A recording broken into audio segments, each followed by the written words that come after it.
महाराज जी गुरुदेव भगवान आए और पूज्य महाराज जी के लिए दो शब्द।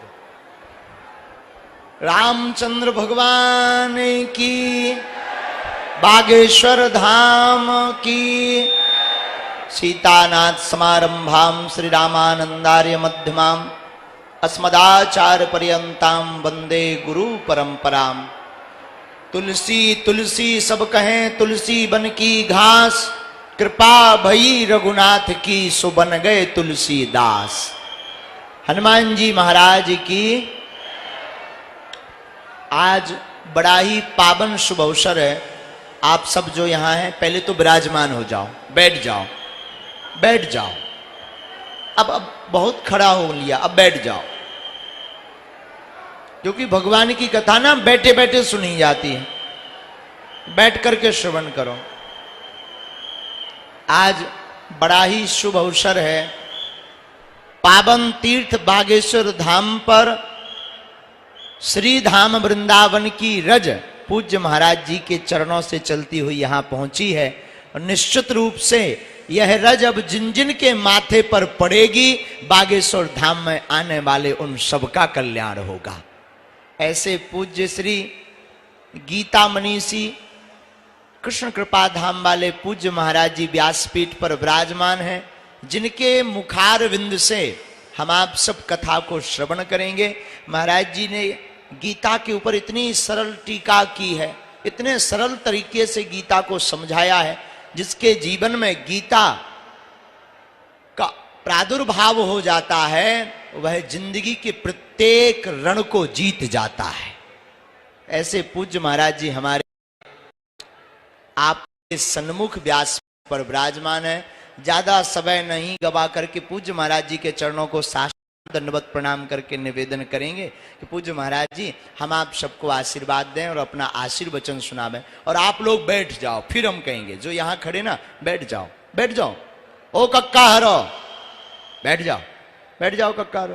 पीछे वाले भी बैठ जाओ। दोनों हाथ उठा के बोलो बागेश्वर धाम की, सन्यासी बाबा की जय श्री कृष्णा। पूज्य महाराज जी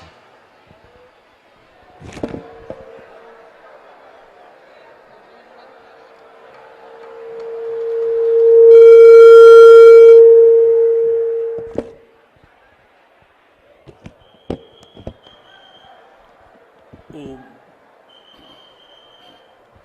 श्रद्धे श्रद्धे श्रद्धे।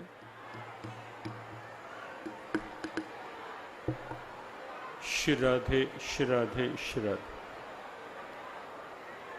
त्वमादिदेवः पुरुषः पुराणः त्वमस्य विश्वस्य परम निधानम्। वेत्तासि वेद्यं च परं च धाम, त्वया ततं विश्वोपः। वायुर्यमोऽग्निर्वरुणः शशाङ्कः, प्रजापतिस्त्वं प्रपितामहश्च। नमो नमस्तेस्तु सहस्रकृत्वा, पुनश्च भूयोऽपि नमो नमस्ते, पुनश्च भूयोऽपि नमो नमस्ते। श्राद्ध कृष्णाभ्यां नमः। श्री गुरुचरणकमलेभ्यो नमः। श्री हनुमते नमः। वंदे भारत मातरम, वंदे गौ मातरम, वंदे व्रजवसुंधराम, वंदे महापुरुष ते चरणारविंदम्।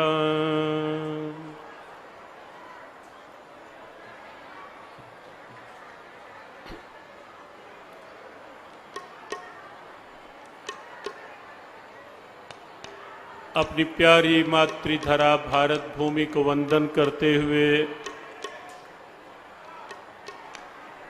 भारत धरा की यहाँ इस प्रगट दिव्यता को नमन करते हुए बागेश्वर धाम के रूप में जो यहाँ प्रगट है,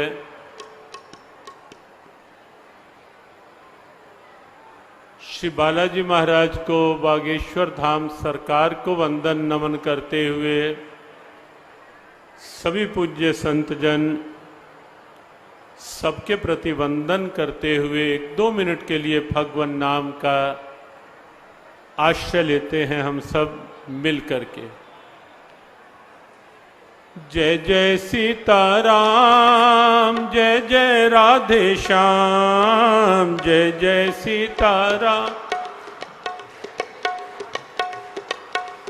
जय जय सीताराम, जय जय राधे श्याम, जय जय सीताराम, जय जय राधे श्याम, जय जय सीताराम, जय जय राधे श्याम, जय जय सीताराम, जय जय राधे श्याम, जय जय सीताराम, जय जय अवध धाम, जय जय सीताराम, जय जय अवध धाम, जय जय सीताराम, जय जय अवध धाम, जय जय सीताराम, जय जय अवध धाम, जय जय राधे श्याम, जय जय ब्रज धाम, जय जय राधे श्याम, जय जय ब्रज धाम, जय जय राधे श्याम, जय जय ब्रज धाम, जय जय राधे श्याम, जय जय ब्रज धाम, जय जय सीताराम, जय जय हनुमान, जय जय सीताराम, जय जय ब्रज धाम, जय जय सीताराम, जय जय हनुमान, जय जय सीताराम, जय जय हनुमान, जय जय हनुमान, श्री बागेश्वर धाम, जय जय हनुमान, श्री बागेश्वर धाम, जय जय हनुमान, श्री बागेश्वर धाम, जय जय हनुमान, श्री बागेश्वर धाम, जय जय सीताराम, जय जय राधे श्याम, जय जय सीताराम, जय जय राधे श्याम, जय जय सीताराम, जय जय हनुमान, जय जय सीताराम, जय जय हनुमान, जय जय हनुमान, श्री बागेश्वर धाम, जय जय हनुमान, श्री बागेश्वर धाम, जय जय हनुमान, श्री बागेश्वर धाम, जय जय हनुमान, श्री बागेश्वर धाम, जय जय सीताराम, जय जय सीताराम, जय जय हनुमान, जय जय हनुमान, जय जय हनुमान, जय जय हनुमान।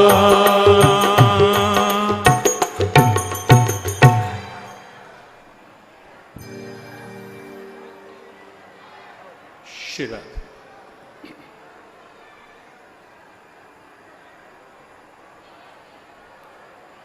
अपनी प्यारी भारत धरा समूचे विश्व में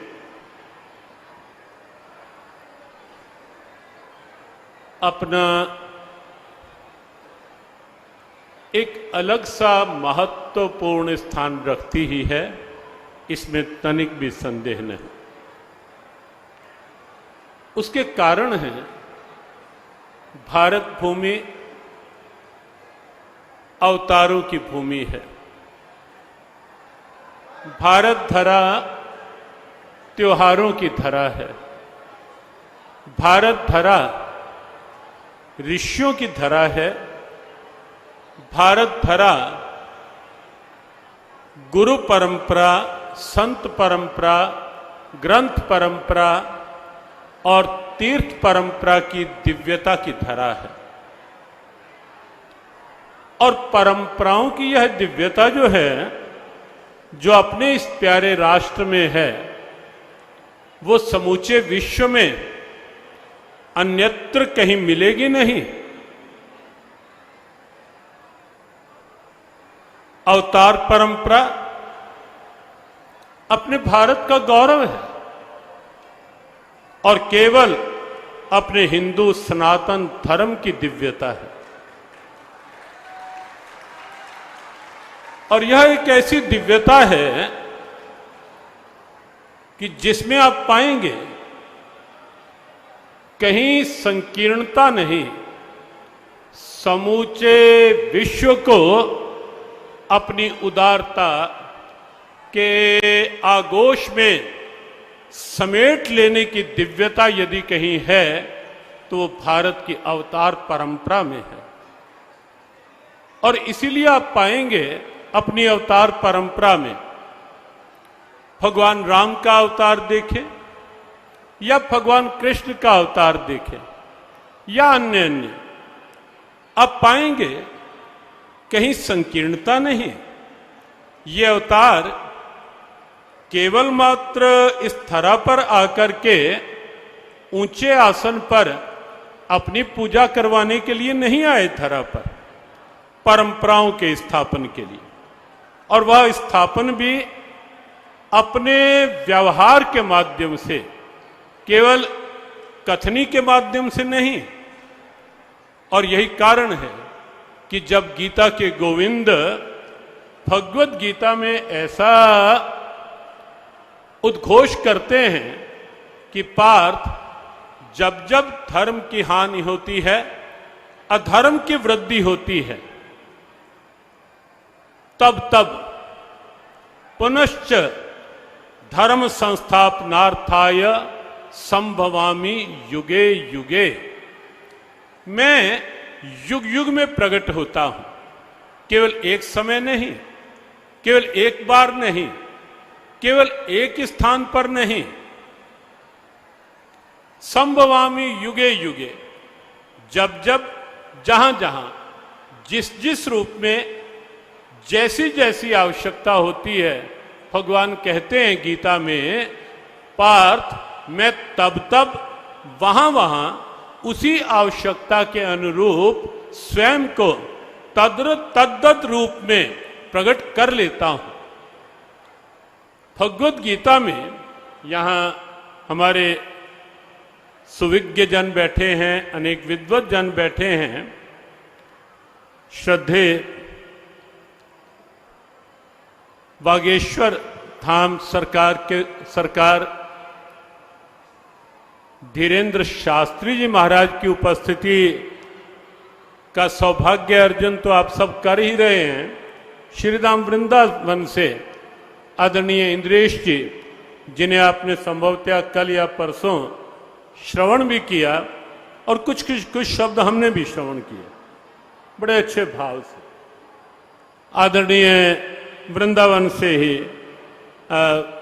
भागवत के बड़े सुविज्ञ विद्वान रामविलास चतुर्वेदी जी यहाँ उपस्थित हैं, और झांसी से हमारे यहाँ हनुमान जी के भी अलग अलग रूप हैं। अभी हम वाराणसी में थे, ना जाने लंगोटिया हनुमान, कहीं बड़े हनुमान, कहीं छोटे हनुमान, कहीं लेटे हनुमान, कहीं बैठे हनुमान, बिल्कुल कहीं सजग खड़े हनुमान, और कहीं प्रयागराज में विश्राम की मुद्रा के हनुमान। अलग अलग रूपों में दिव्यताएं, और यही तो भारत का गौरव है। तो झांसी में सखी हनुमान जी, वहां के पूज्य स्वामी जी यहाँ उपस्थित हैं, अनेक संतों की उपस्थिति में। हम ये बात संकेत कर रहे थे कि भगवत गीता में शब्द लगा यदा यदा ही धर्मस्य, और फिर तदात्मानं सृजाम्यहम्, कि जब जब धर्म की हानि होती है पार्थ, मैं तब तब स्वयं को प्रकट कर लेता हूं।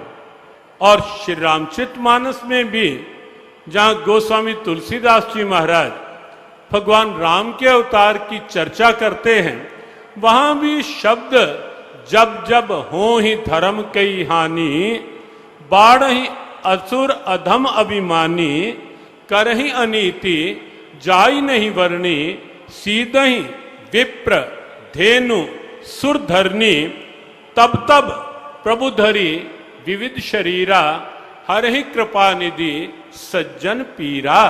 तो यहां भी जब जब हुई धर्म की हानि और तब तब प्रभु धरी विविध शरीरा। जब जब धर्म की हानि होती है तब तब ही प्रभु अलग अलग रूपों में स्वयं को प्रकट कर लेते हैं। तो ये भारत का गौरव है। तो यहां की जो अवतार परंपरा है वो अवतार परंपरा केवल इतने तक के लिए नहीं है कि अवतार के रूप में आए, मैं भगवान हूं, बस इतना ही, बिल्कुल नहीं। और यही कारण आप देखेंगे कि प्रभु राम जब आते हैं राजमहलों में प्रकट होते हैं, लेकिन विश्व को यह संदेश देने के लिए, विश्व को यह बताने जताने के लिए कि मैं राजमहलों में आया अवश्य हूं, लेकिन ना तो केवल नगरवासियों के लिए हूं और ना ही केवल राजमहलों के लिए हूं। और यही कारण है कि स्वेच्छा से 14 वर्ष का वनवास स्वीकार करके प्रभु राम वन वन में जाते हैं और वन में जाकर भी नाना प्रकार की प्रतिकूलताएं, जटिलताएं सबको सहन करते हुए कहीं केवट के पास पहुंचते हैं, कहीं निषाद को गले लगाते हैं और कहीं लंबी प्रतीक्षा में बैठी हुई भीलनी शबरी वहां तक जा पहुंचते हैं और विश्व को यह संदेश देते हैं कि मैं सबका हूं। सुदूर बैठी हुई शबरी भी यदि मेरे भाव में बैठी है तो मैं वहां भी जाकर के शबरी के पास केवल जाऊंगा ही नहीं, आवश्यकता पड़ेगी तो शबरी के मुख से निकले हुए बेरों का आस्वादन करने में भी मुझे कोई हिचकिचाहट नहीं होगी, मुझे कोई संकोच नहीं होगा। और राम शबरी के मुख से निकले हुए बेर खाने लगते हैं। अब देखें कि ये आदर्श है अवतारों का। और यहां एक बात आप देखें कि कहीं जो लोग ये कह देते हैं कि श्री रामचरितमानस तो किसी जाति और नारी जाति और किसी जाति वर्ग की उपेक्षा करने वाला ग्रंथ है और इसलिए रामचरितमानस की प्रतियां तक जला दी जाती हैं। अभी आपके सामने एक घटना आई, लेकिन वो लोग ये नहीं देख पाते कि रामचरितमानस के राम जो हैं वो राम कहां निषाद को गले लगाते हैं। अरे अकल के धनी, तुम्हें ये दिखाई नहीं दिया क्या रामचरितमानस में कि जब प्रभु राम निषाद को गले लगा रहे होते हैं, जब प्रभु राम शबरी के मुख से निकले बेर खा रहे होते हैं, रामचरितमानस की ये दिव्यता नहीं दिखाई दी और केवल एक चौपाई उसका भी पूर्वापर ना देखकर, ना समझ करके, क्योंकि उन्हें केवल आक्षेप करना है और रामचरितमानस के लिए इतना आक्षेप ये कहीं ना कहीं हमारी हिंदू जनमानस के धैर्य और कहीं ना कहीं हमारी उदारता का अनुचित लाभ लेने की स्थितियां। लेकिन अपने अवतार परंपरा तो सबके लिए, सबके लिए है। केवल रावण के वध के लिए तो नहीं था प्रभु राम का वनवास। रावण का वध तो कैसे भी कर सकते थे, लेकिन वनवास तो शबरी के लिए था, वनवास निषाद के लिए था। वनवास ऊंचे सिंहासन से उतर करके बिल्कुल नंगे पांव चल चल कर सब तक पहुंचने के लिए था। कोल, किरात, भील और यहां तक कि सब प्राणियों को, कहीं वानर, कहीं भालू, सबको साथ लेकर आगे बढ़ने के लिए।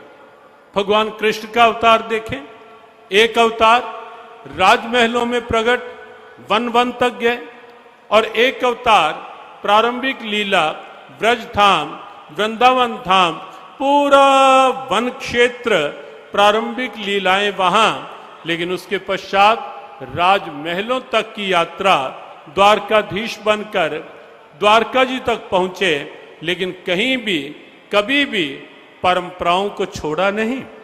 और वो ऊंचे आसन पर बैठकर भी परंपराओं का सम्मान यदि आवश्यक लगा तो सुदामा के आने पर ऊंचा सिंहासन छोड़ दिया और सिंहासन छोड़ करके नंगे पांव बाहर गए, सुदामा को लेकर आए, अपने सिंहासन पर सुदामा को बिठलाया और सुदामा के चरणों में बैठ करके सुदामा के चरण अपने हाथों में ले लिए, अपने नेत्रों के अश्रु जल से सुदामा के चरण धोने लगे। आप देखें कहां अवतार परंपरा की दिव्यता, आप देखें कि कैसी दिव्यता है अपने यहां। समता, समरसता, सद्भावना, ये अपनी परंपराओं का गौरव है। और समस्त परंपराएं, अवतार परंपरा है तो, तीर्थ परंपरा है तो, आप यहां बागेश्वर धाम में हैं, एक उत्सवीय वातावरण, अपार जन समूह, लेकिन आप स्वयं बताएं कि यहां इस धाम पर आप आए, आप इस तीर्थ में आए, क्या आपको आते हुए या दर्शन करते हुए या कहीं यहां के चल रहे अन्नपूर्णा भंडार में भोजन प्रसाद लेते हुए क्या किसी ने आपसे पूछा कि आपकी जाति क्या है? क्या किसी ने आपको टोका कि आप गांव के हो या शहर के हो? क्या किसी ने आपको रोका कि तुम इस जाति को तो नहीं, इस जाति के हो तो आ सकते हो? कहीं भेद है क्या? किसी प्रकार का कोई पक्षपात है क्या? सब आ रहे हैं, सब चल रहे हैं बिना किसी भेदभाव के। और अपनी तीर्थ परंपराओं में आप देखेंगे जब कुंभ का अवसर आता है, लाखों लाखों लोग एक साथ, कहीं गंगा जी में, कहीं त्रिवेणी में, कहीं सरयू में, कहीं शिप्रा में, अलग अलग स्थानों में जब आस्था की डुबकी लगा रहे होते हैं, वहां कहीं कोई भेदभाव होता है क्या? सब एक साथ आते हैं, सब एक साथ स्नान करते हैं। तो अपनी तीर्थ परंपरा में भी समता है, समरसता है, सद्भावनाओं की दिव्यता है। और कोई भी परंपरा आप देखें, अपनी ऋषि परंपरा देखें, आप पाएंगे ऋषि जब भी समाधि से उठते थे, ये आपको बताया जा रहा है कि भारत क्यों पूरे विश्व में अलग है। अभी यहीं एक भक्त अपने विदेश से आए और वो कहने लगे, मेरा बेटा यहां पूछता है कि आप ले तो आए यहां, लेकिन बार बार वो कहते हैं कि यहां गंगा जी तो है नहीं, स्नान कहां करेंगे? ये भी कुछ देर पहले की बात है। यहां गंगा जी तो है नहीं, मेरा मन वृंदावन जाने को करता है, तो कैसे, यहां कहां है वृंदावन, यहां कहां है हरिद्वार, यहां कहां है कुरुक्षेत्र? तो बार बार वो एक बच्चा प्रश्न करता है। और सच यही है कि ये गौरव केवल भारत का है, केवल भारत का। और इसलिए ये प्रसंग प्रारंभ किया गया कि यहां एक लघु भारत का सा दर्शन दिखाई देता है। सब आ रहे हैं, सब आस्था का सब आस्था के अनुसार नमन कर रहे हैं, वंदन कर रहे हैं, अपना अपना भाव लेकर आए हैं। तो ऋषि परंपरा देखें, जब वो ध्यान से उठते हैं, समाधि से हमारे ऋषि उठे और उनके जब हाथ भी उठे समाधि के बाद, तो सर्वे भवन्तु सुखिनः, सर्वे सन्तु निरामयः, सर्वे भद्राणि पश्यन्तु मां कश्चित् दुख भाग भवे। सभी सुखी हों, सभी निरोगी, सब पर बरसे श्री कृष्ण कृपा। कोई भेदभाव नहीं, सबका हित, सबका मंगल, सबका कल्याण यदि किसी ने चाहा तो वो मेरे भारत ने चाहा। भारत की हिंदू सनातन वैदिक परंपराओं ने चाहा। और वो आप देखेंगे, ग्रंथों में देखें, सर्वम खलविदम ब्रह्म की सोच कहां है विश्व में? कहीं नहीं। वासुदेवा सर्वम, कहीं नहीं ये सोच मिलेगी कि ये संपूर्ण सृष्टि जो है ईश्वर में है।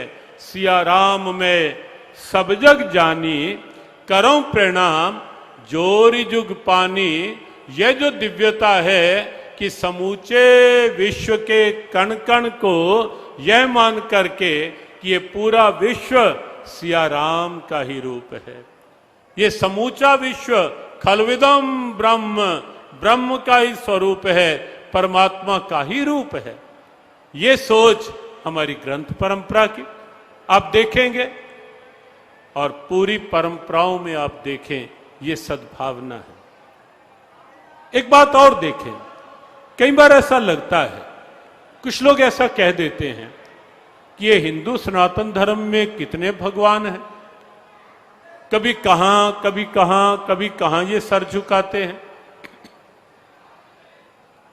एक ही मंदिर में कई कई भगवान बिठा लेते हैं, बहुत से लोग ऐसा कहते हैं। कई बार ऐसा भी होता है, केवल अपने तर्कहीन मत को पुष्ट करने के लिए कई बार ऐसा कह दिया जाता है कि इनके कितने भगवान, वस्तुतः भगवान कितने नहीं होते, नहीं है, भगवान तो एक ही हैं, ईश्वर एक ही है। लेकिन अपनी संस्कृति में अवतार परंपरा है।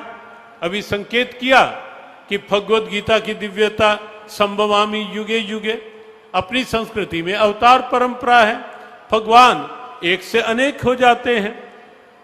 और इसीलिए जब अनेक होते हैं, राम रूप में आए वो हमारी आस्था बन गए, कृष्ण रूप में आए वो हमारी आस्था बन गए, वामन रूप में आए वो हमारी आस्था बन गए, नृसिंह रूप में आए वो भी हमारी आस्था। लेकिन उसका यह अभिप्राय नहीं है कि भगवान अलग अलग हो गए, वो एक ही हैं।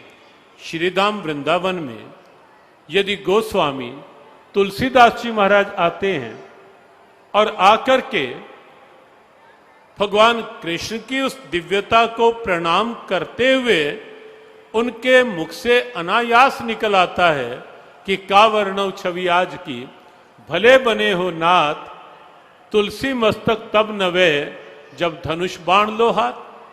तो उसका यह भी प्राय नहीं है कि गोस्वामी तुलसीदास जी को कहीं ये संदेह था कि मैं अपने ही इष्ट को नमन करूंगा किसी और, ऐसा नहीं था। विनय पत्रिका जब आप पढ़ेंगे देखेंगे तो उसमें गोस्वामी जी महाराज ने पहले सबकी वंदना की है। गणपति वंदना तो हम सब जानते हैं, वैसे सभी की प्रारंभिक वंदना की, देवों की, आराध्यों की, सबकी वंदना की। लेकिन वंदना करते करते ये अवश्य है वो अपनी अनन्यता को सुरक्षित रख करके वंदना सबकी करते हैं, प्रणाम सबको करते हैं, क्योंकि वो जानते हैं कि एक ही इन अनेक रूप में यहां प्रकट है। गाइए गणपति जग वंदन, ये वंदना करते करते उन्होंने इनकार नहीं किया कि मैं गणेश वंदना नहीं करूंगा कि, लेकिन मांगा क्या?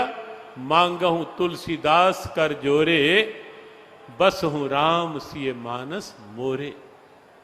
गणपति की वंदना की, लेकिन अपने सिया राम को हृदय में बसाने की प्रार्थना के साथ। और जब कहा कि तुलसी मस्तक तब नवे, जब धनुष बाण लो हाथ, वहां ऐसा नहीं था कि राम आए और भगवान कृष्ण को अलग करके वहां खड़े हो गए। वहां लिखा है कृष्ण भय रघुनाथ, कृष्ण ही रघुनाथ बन गए। क्यों? क्योंकि दो थे ही नहीं, कृष्ण और राम दो थे ही नहीं, तो कृष्ण ही रघुनाथ बन गए वहां। और विश्व को गोस्वामी तुलसीदास जी महाराज ने यह बताया कि राम और कृष्ण कहीं भी अलग नहीं हैं, राम कृष्ण दो एक हैं, रूप रंग और वेश। तो अपनी परंपरा में अवतार परंपरा केवल और केवल हिंदू सनातन धर्म का एक ऐसा गौरव है जो पूरे विश्व में कहीं नहीं। और इसीलिए हम एक बात स्पष्ट कहते हैं कि यदि कोई ये कहे कि आपके यहां कितने भगवान हैं, तो उसे हम प्यार से समझा सकते हैं कि अपने यहां अवतार परंपरा है, तुम्हारे यहां नहीं होगी। और कोई ना माने तो इस रूप में भी कह सकते हैं कि अपने यहां तो भगवान एक से अनेक हो जाते हैं, क्योंकि हमारे भगवान सर्वशक्तिमान हैं, हमारे भगवान सक्षम हैं, हमारे भगवान जब चाहते हैं, जहां चाहते हैं, जिस रूप में चाहते हैं प्रकट हो जाते हैं। और कोई आक्षेप करे तो कह दो कि तुम्हारे भगवान इतने सक्षम नहीं होंगे कि वो एक से अनेक हो पाए, इसीलिए तुम एक को मानते होंगे, हमारे भगवान तो सक्षम हैं, सर्वशक्तिमान हैं, वो कहीं भी प्रकट हो सकते हैं, कहीं भी प्रकट हो जाते हैं।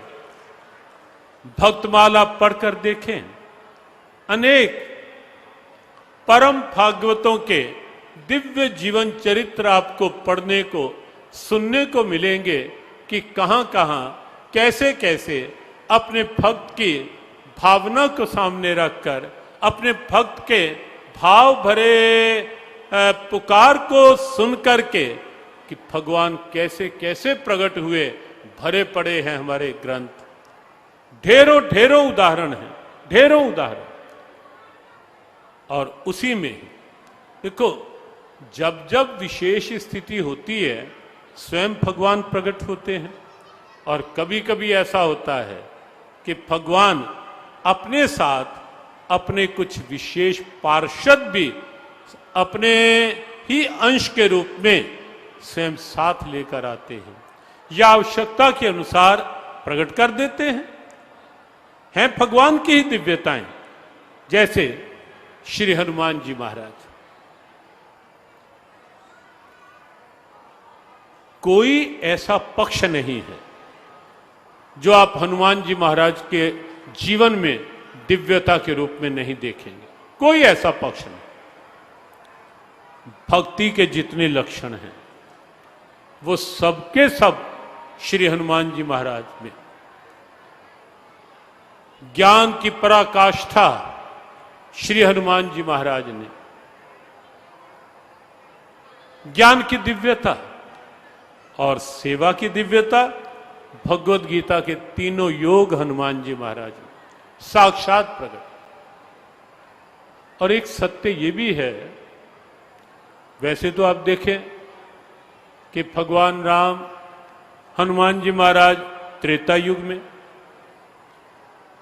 और एक लंबे कालखंड के पश्चात द्वापर युग भगवान कृष्ण उस युग में आए। लेकिन क्योंकि हनुमान जी महाराज तो ऐसी दिव्यता हैं कि चारों युग प्रताप तुम्हारा है प्रसिद्ध जगत उजियारा। हर युग में भगवत गीता में भी हनुमान जी महाराज का वर्णन है। भगवत गीता में भी हनुमान जी। एक बार कई वर्ष पूर्व शुक तीर्थ में हनुमान जी महाराज के यहाँ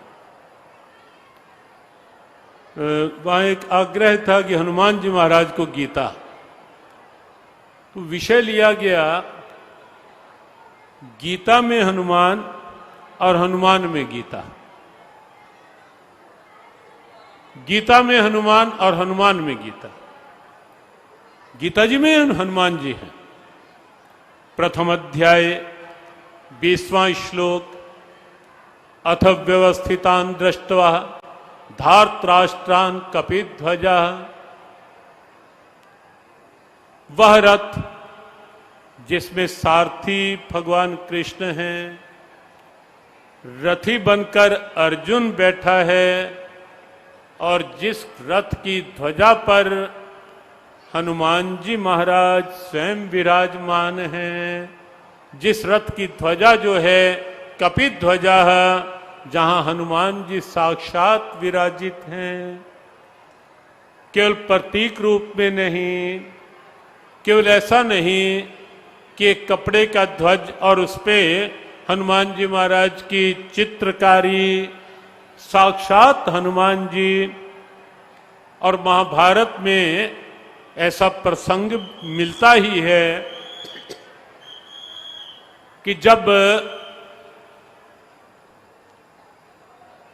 भीम पारिजात पुष्प, बस संक्षेप में इस घटनाक्रम को समाज शैली में थोड़े ही शब्दों में, जब भीम जा रहे थे द्रौपदी के भाव को देख करके पारिजात पुष्प के लिए, और मार्ग में यह भी कहा जा सकता है कि भीम के बल के अहंकार को थोड़ा सा नमित करने के लिए भगवान कृष्ण की ही ऐसी लीला कि कई बार बल भी जो होता है, बल के साथ जब अहंकार मिल जाता है तो बल भी कहीं ना कहीं पतन का कारण बन जाता है। और इसीलिए हम जानते हैं कि रावण का बल रावण के उत्थान का कारण नहीं, रावण के पतन का ही कारण बना। कंस का बल कंस के पतन का कारण बना। दुर्योधन का बल कम नहीं था बल इन सब में, लेकिन उनका बल उनके पतन का कारण बना। भगवान कृष्ण ने गीता में बल को अपनी विभूति बताया, बलम बलवताम चाहम, लेकिन साथ ही कहा काम राग विवर्जितम। बल बलवानों का बल अर्जुन मैं ही हूं, लेकिन कौन सा बलवानों का बल? काम राग विवर्जितम, जिसमें अहम अहंता ममता ये जिस बल के साथ नहीं है। बल भी कहीं ना कहीं, ये तो हमारे हनुमान जी महाराज की दिव्यता है कि अतुलित बल धामम भी हैं और साथ ही साथ बुद्धिमताम वृष्ठाम भी हैं, ज्ञानी नाम अग्रगण्यम भी हैं, लेकिन विनम्रता की भी पराकाष्ठा है। विनम्रता की भी पराकाष्ठा है। हर बात में मेरे राम मेरे राघव, हर बात में सो सब तव प्रताप रघुराया।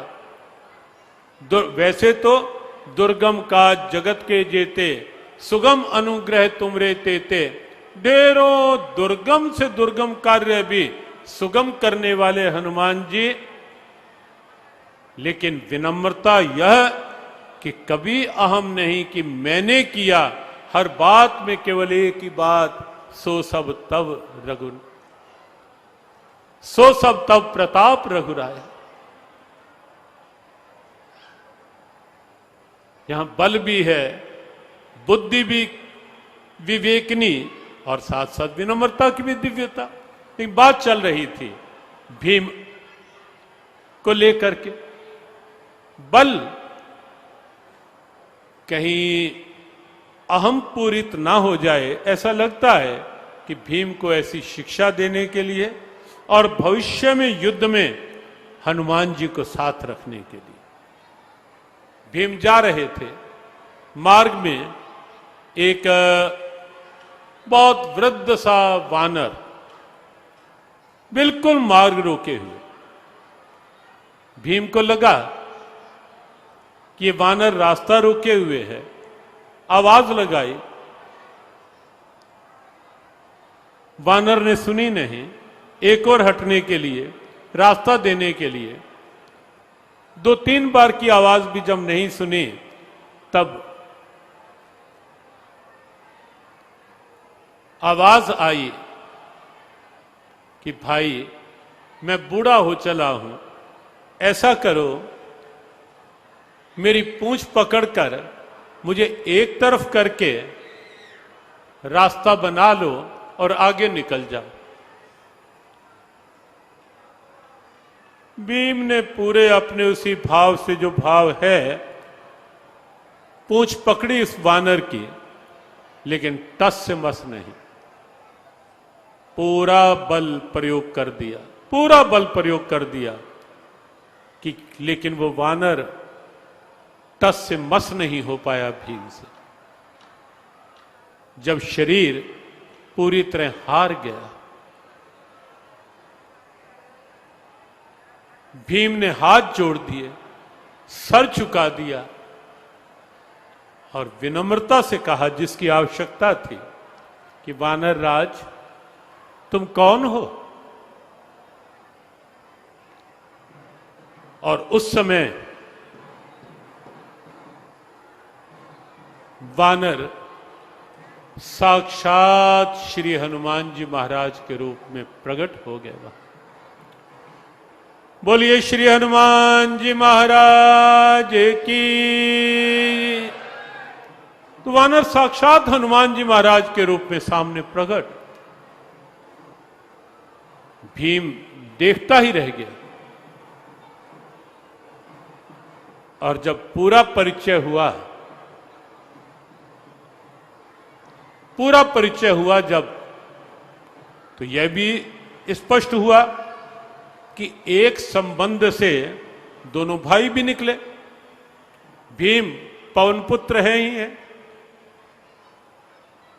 जब कुंती माता ने देवों का आह्वान किया, धर्मराज का आह्वान, युधिष्ठिर का जन्म, और वायु देवता का आह्वान, भीम का जन्म, और इधर हनुमान जी महाराज के लिए तो हम उद्घोष जय घोष लगाते ही हैं, बोलिए पवन पुत्र हनुमान जी महाराज की। तो वहां एक संबंध में ये भी निश्चित हो गया, ये दोनों भाई हैं, श्री हनुमान जी महाराज और भीम जी, दोनों भाई निकले। पूरी चर्चा हुई, महाभारत युद्ध निश्चित है, ऐसी भी चर्चा हुई। भीम ने जब कहा, हनुमान जी महाराज ने कहा कि मैं वैसे तो अकेला ही पर्याप्त हूं पूरी कौरव सेना को ध्वस्त करने के लिए, लेकिन करूं क्या, मर्यादा में बंधा हूं, आ नहीं सकता। भीम को हनुमान जी महाराज ने वहां अपना विराट रूप भी दिखलाया। महाभारत में ऐसा वर्णन है हनुमान जी महाराज का, विराट स्वरूप भी दिखलाया। और तब हनुमान जी महाराज ने कहा कि मैं स्वयं इस रूप में तो नहीं युद्ध में रह सकता, लेकिन अर्जुन के रथ की ध्वजा पर मैं स्वयं को विराजित करके रखूंगा। ये जो ध्वजा पर हनुमान जी महाराज देखे जाते हैं, ये केवल ऐसा नहीं कि किस चित्रकार की एक काल्पनिक चित्रकला है, ऐसा नहीं। ये तब से ये परंपरा है, और अपने हिंदू सनातन धर्म में हर बात एक परंपरा के साथ है। हर बात के पीछे तर्क है, हर बात के पीछे परंपरा है, हर बात के पीछे सिद्धांत है। हनुमान जी महाराज ध्वजा पर, ये तब से परंपरा चलती आ रही है। स्वयं हनुमान जी ने कहा कि मैं स्वयं को अर्जुन के रथ की ध्वजा पर विराजित करूंगा महाभारत युद्ध में। और जब जब लगेगा, मैं अपनी गर्जना के द्वारा कौरवों के उत्साह को हतोत्साहित करता रहूंगा। और इसीलिए भगवत गीता में जहां हनुमान जी का वर्णन है, वहां साथ ही सा घोषोद्धार त्राष्ट्रा नाम हृदयान व्यदार्यत, ये भी वर्णन है कि रथ की ध्वजा पर हनुमान जी हैं, लेकिन जब उस रथ से शंखनाद हुआ तो उस शंख के स्वर ने धृतराष्ट्र पुत्रों के हृदयों को विदीर्ण करके रख दिया। सा घोषोद्धार त्राष्ट्रा नाम हृदयानि व्यदार्य।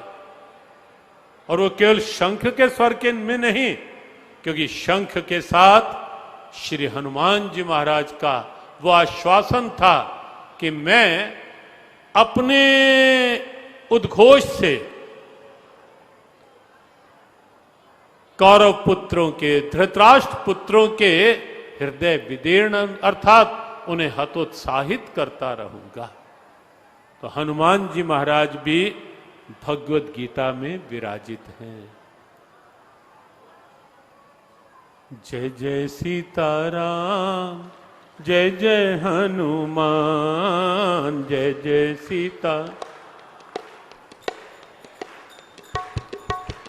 एक मिनट के लिए हनुमान जी महाराज को सियाराम के साथ स्मरण में फिर ले लेते हैं, और बस संक्षेप में इस बात को लेकर के कि गीता जी में हनुमान कैसे हैं उसकी चर्चा की।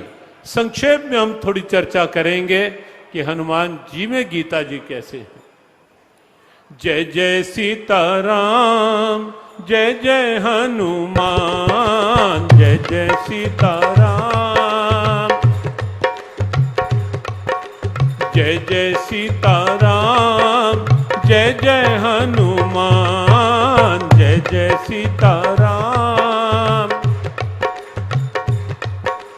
जय जय सीताराम, जय जय हनुमान, जय जय सीताराम, जय जय हनुमान, जय जय सीताराम, जय जय राधे श्याम, जय जय सीताराम, जय जय राधे श्याम, जय जय सीताराम, जय जय राधे श्याम, जय जय सीताराम, जय जय राधे श्याम, जय जय सीताराम, जय जय अवध धाम, जय जय सीताराम, जय जय जय जय सीताराम, जय जय अवध धाम, जय जय सीताराम, राम, जय जय हनुमान, जय जय अवध धाम, जय जय सीताराम, जय जय अवध धाम, जय जय सीताराम, जय जय सीताराम, जय जय हनुमान, जय जय सीताराम, जय जय हनुमान, जय जय सीताराम, जय जय हनुमान, जय जय सीताराम, जय जय हनुमान, जय जय हनुमान, जय जय हनुमान, जय जय हनुमान, जय जय हनुमान।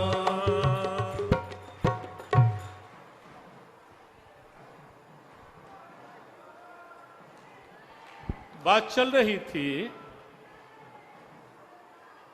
कि गीता जी में हनुमान जी, और गीता जी में हनुमान जी के साथ साथ हनुमान जी में भी गीता जी। अभी संकेत किया कि गीता के मुख्य तीनों योग, तीनों की पराकाष्ठा और तीनों का तत्व, तीनों की तत्व निष्ठा हनुमान जी महाराज में साक्षात प्रकट दिखाई देती है। गीता का कर्म योग हनुमान जी महाराज से बढ़कर दूसरा उदाहरण भला कहां मिल सकता है? दूसरा उदाहरण कहां होगा कोई और? जैसा हनुमान जी महाराज की सेवा की दिव्यता, कोई ईर्ष्या नहीं, कोई द्वेष नहीं, अहम तो कल्पनाओं में भी नहीं आ सकता श्री हनुमान जी महाराज के जीवन में, अहंकार कल्पनाओं में भी नहीं। हाँ, 1 मिनट के लिए और भगवान नाम तब तक संभवतः महाराज श्री का। जय जय सीताराम, जय जय राधे श्याम, जय जय सीता, जय जय सीताराम, जय जय राधे श्याम, जय जय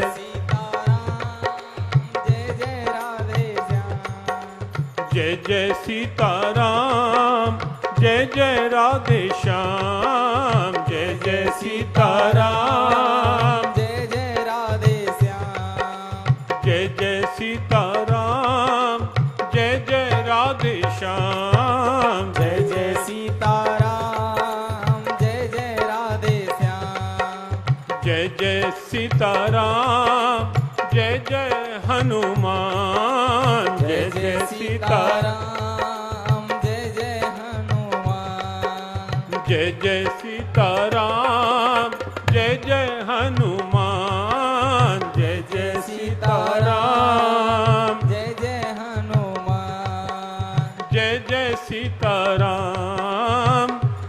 सीताराम। आह्लाद का विषय की इस दिव्य आयोजन में पतंजलि पीठ से हमारे योग ऋषि पूज्य स्वामी रामदेव जी महाराज के अनन्य सहयोगी श्रद्धे आचार्य श्री बालकृष्ण जी महाराज यहाँ हैं।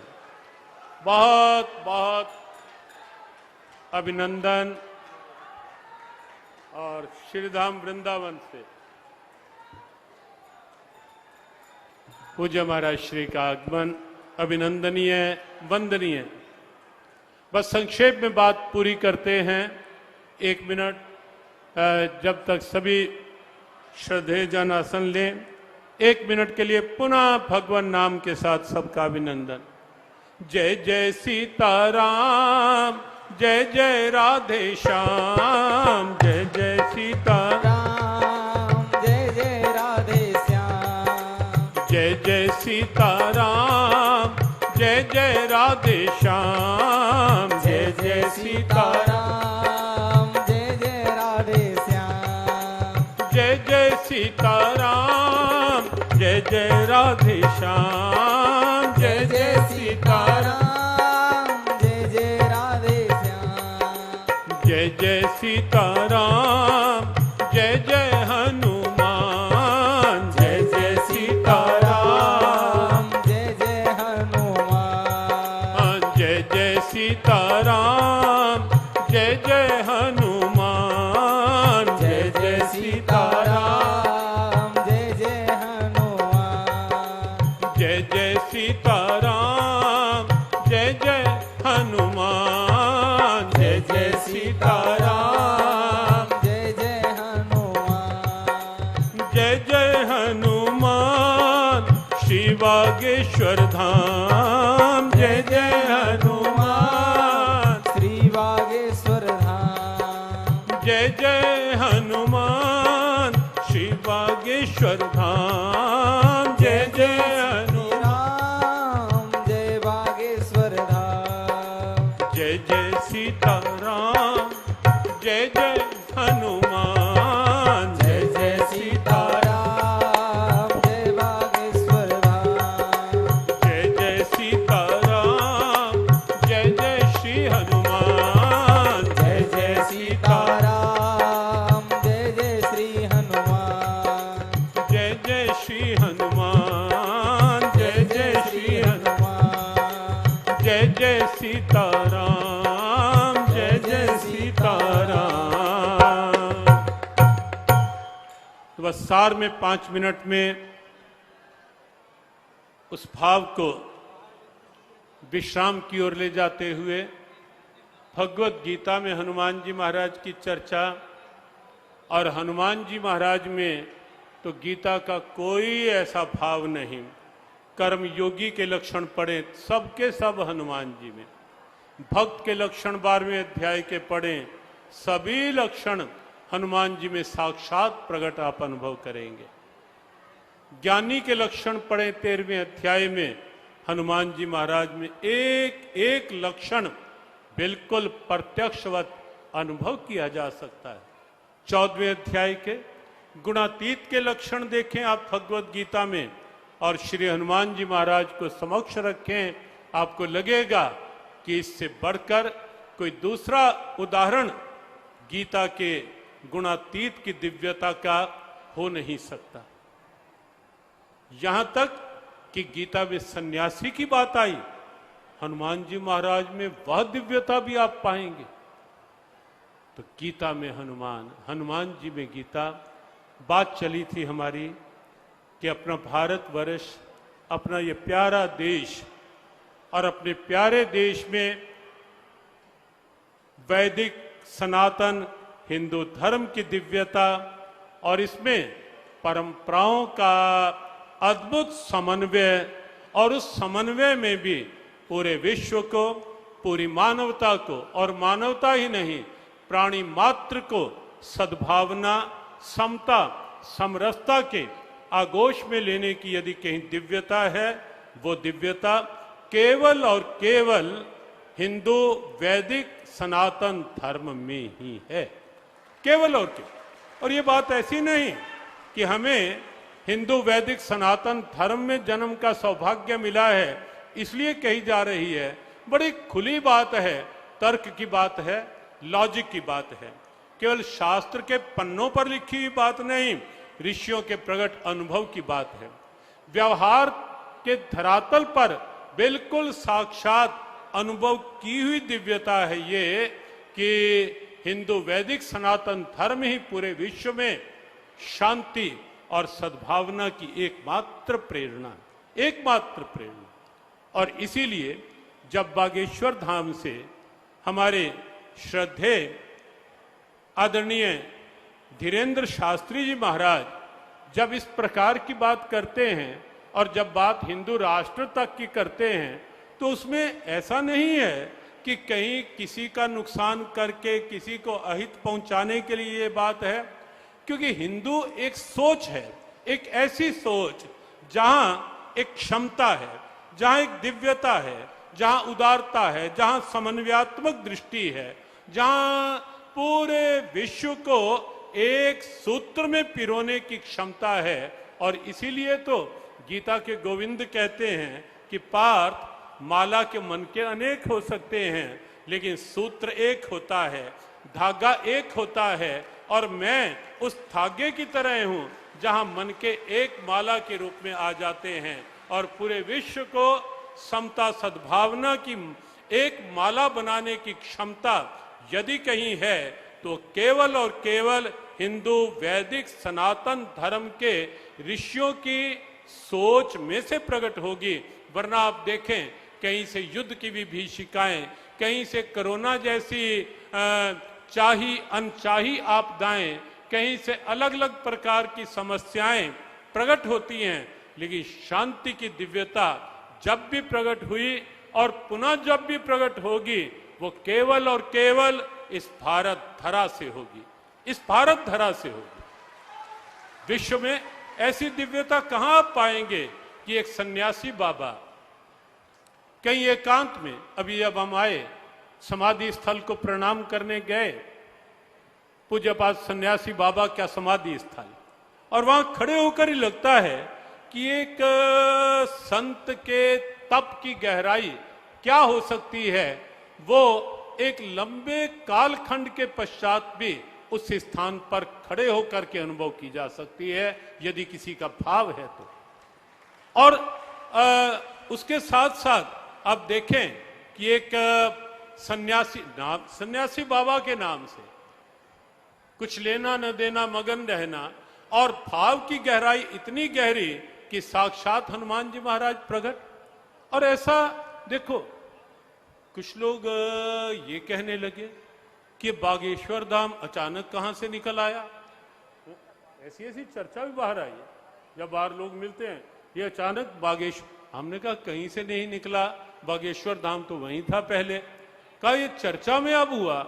हमने कहा देखो, एक संत का तप जो होता है वो सन्यासी बाबा का तप, वहां हनुमान जी महाराज इस रूप में प्रकट हुए, और वो प्रकट होकर के उस स्थान की दिव्यता, और ऐसी दिव्यता भी कभी कभी समय की प्रतीक्षा करती है कि उचित अवसर, उचित समय आए और उचित कोई पात्र मिले, तब वो दिव्यता स्वयं को प्रकट करती है।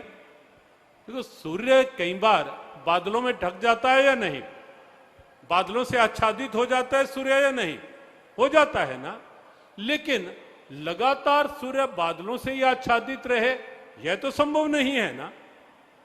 यह संभव नहीं है कि सूर्य, कहीं ना कहीं तो अनुकूल हवाएं चलती हैं, और हवाएं चलती हैं जब बादल छिन्न भिन्न होते हैं, हटते हैं, छटते हैं, कटते हैं, और सूर्य फिर से अपनी आभा के साथ अपने आप को प्रकट कर देता है।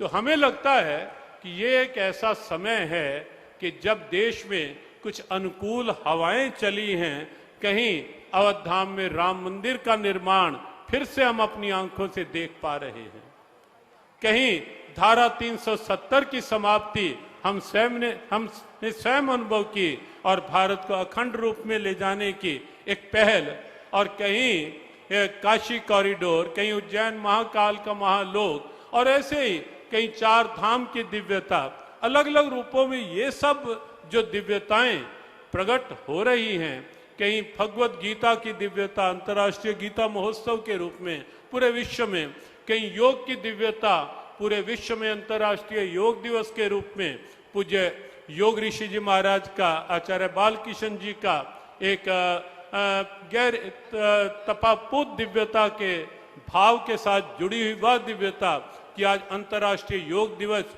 पूरा विश्व मनाने लगा है।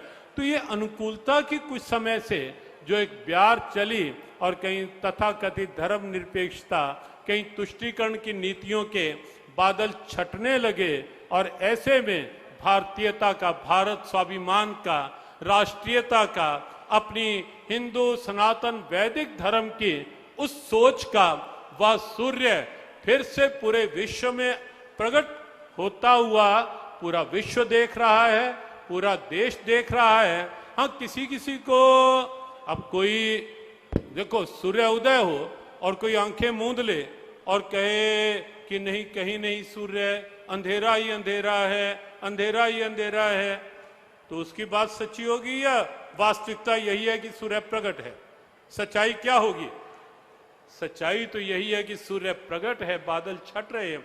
हाँ, आंखें कोई मूंद ले अलग बात है, तो कोई आंखें भले ही मूंद ले। और ऐसे ही समय में सन्यासी बाबा का वह तप, हनुमान जी महाराज और इस थरा में जो एक चेतना के रूप में, वो तो भगवान कृष्ण ने भी तो गीता में कहा ना कि पार्थ, मैं जो तुझे गीता योग का उपदेश दे रहा हूं यहां नया नहीं है पार्थ, ये तो सूर्य को पहले दिया गया। इक्ष्वाकु, मनु, राज ऋषि, साकाले नेह मेहता, योगो नष्टा परंतप, कुछ काल तक लुप्त और अब फिर से प्रकट, तो कोई कालखंड होता है।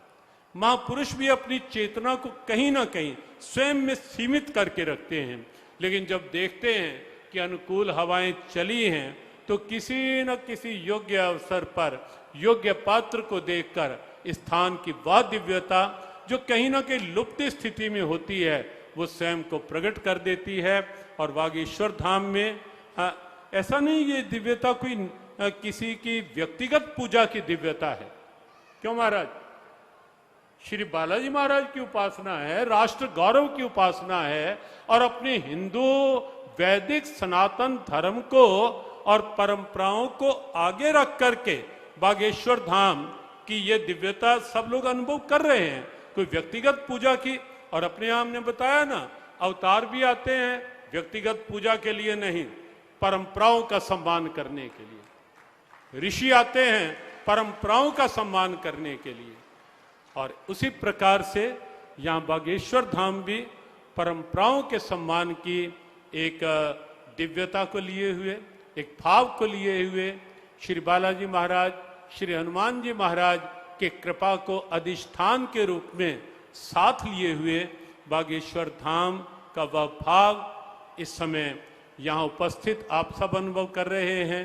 संस्कार टीवी चैनल के माध्यम से देश विदेश पूरे विश्व में करोड़ों करोड़ों श्रद्धालु उस दिव्यता का यहाँ से अनुभव कर रहे हैं। और पूरा विश्व देख रहा है कि भारतीयता के इस जगमगाते सूर्य के प्रकाश के प्रगटीकरण के साथ साथ यहाँ श्री हनुमान जी महाराज की कृपा भी बागेश्वर धाम के रूप में और निमित्त रूप में आदरणीय धीरेन्द्र शास्त्री जी के समर्पित संकल्पित भाव के रूप में यहाँ प्रकट है। यहाँ की इस दिव्यता को नमन करते हुए, वंदन करते हुए और आप सबकी आस्था को वंदन करते हुए श्री हनुमान जी महाराज के अधिष्ठान रूप में भाव को नमन वंदन करते हुए और आदरणीय धीरेन्द्र शास्त्री जी के लिए अपनी ढेरों ढेरों मंगल कामनाएं साथ में प्रेषित करते हुए अपने हृदय की सद्भावना जोड़ते हुए कि वो इसी संकल्प के साथ, इसी उत्साह के साथ अपने राष्ट्र गौरव, अपनी वैदिक सनातन हिंदू परंपराओं के गौरव के लिए अपनी समर्पित भूमिका को निभाते रहें, स्वयं स्वस्थ रहें और जनमानस के स्वास्थ्य के साथ साथ राष्ट्रीय परंपराओं को भी फिर से एक स्वस्थ रूप में आगे बढ़ाने में सहयोगी भूमिका उनकी और आगे भी इसी प्रकार बढ़ती रहे। हृदय से व्यासपीठ को वंदन करते हुए उनके प्रति अपनी सद्भावना और श्रद्धे आचार्य श्री भी हरिद्वार से आचार्य बालकृष्ण जी की पावन स्नेहिल उपस्थिति का सौभाग्य भी आप सबको यहाँ मिल रहा है। उनकी उपस्थिति को भी नमन करते हुए और सभी यहाँ उपस्थित संत चरणों में वंदन करते हुए सबको जय श्री कृष्ण, जय श्री राम, जय हनुमान, जय बागेश्वर धाम। जय बागेश्वर भारत माता की, जय, भारत माता की, जय, भारत माता की। जय। ओ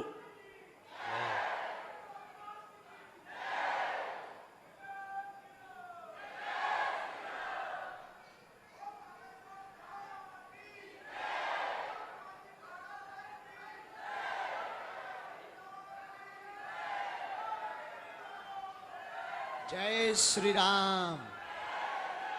बागेश्वर धाम की